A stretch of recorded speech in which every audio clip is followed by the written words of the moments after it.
day mga boss! Andito na naman tayo sa KM23 Marilao, Bulacan. At napansin ko pagdating ko, konti ata ang big bikes ngayon. Usually pag ganitong oras, ang dami ng riders dito eh. Siguro dahil tag-ulan na, kaya karamihan ay alangan mag-rides. Pero maganda ang araw ngayon mga boss. Kaya di rin nagtagal dumami din ang mga big bikes dito. Merong CLC 450, ZX6R, at ang bike ko, Kawasaki ER6N. Customized na Dominar 400 at ayan R1 na old model.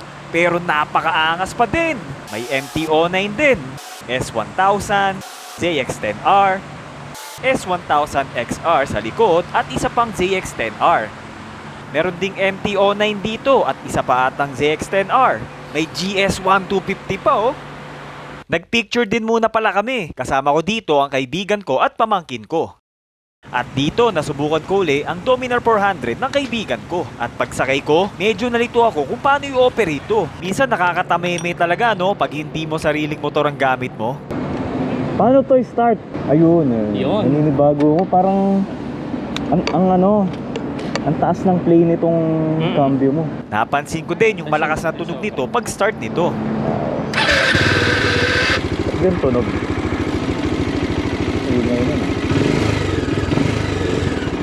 Pero tahimik na siya, wala na yung taka-taka-tak. Wala.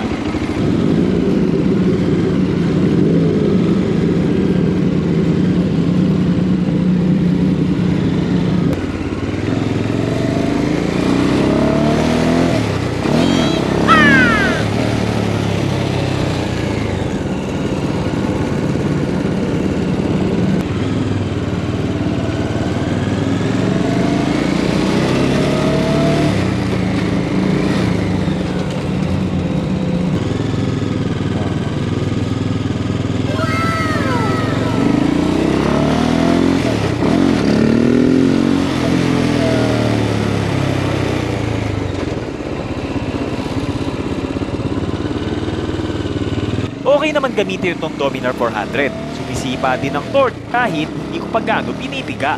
Naka-sleeper clutch to, pero hindi siya kasing lambot ng ibang nagamit ko na may parehas sa technology. Pero goods naman. Hindi ko lang gaano mabanking dito. Hindi ko kasi motor to mahirap na.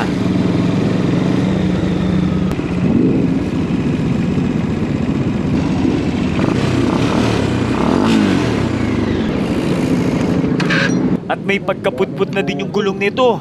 At may bukol na. Kaya sabi ko sa kanya magpalit na siya ng gulong. At eto, bumiyaya na nga kami ng pamangkin ko na naka CLC 450. May dadaanan lang kami saglit sa San Jose del Monte, Bulacan. Di na rin pala sumama ang kaibigan ko. Pero bago pa kami makalabas sa expressway, dinulaga ako ni Hayabusa. Ang lupit!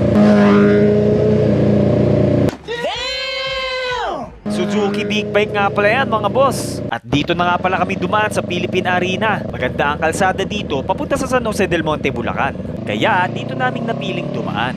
At yan lang mga boss ang may click kong vlog ngayon. Sana nagustuhan nyo at nag-enjoy kayo. At kung di pa po kayo nakasubscribe, mag-subscribe na po kayo. And please like and share the video. Thank you for watching mga boss. Bye-bye!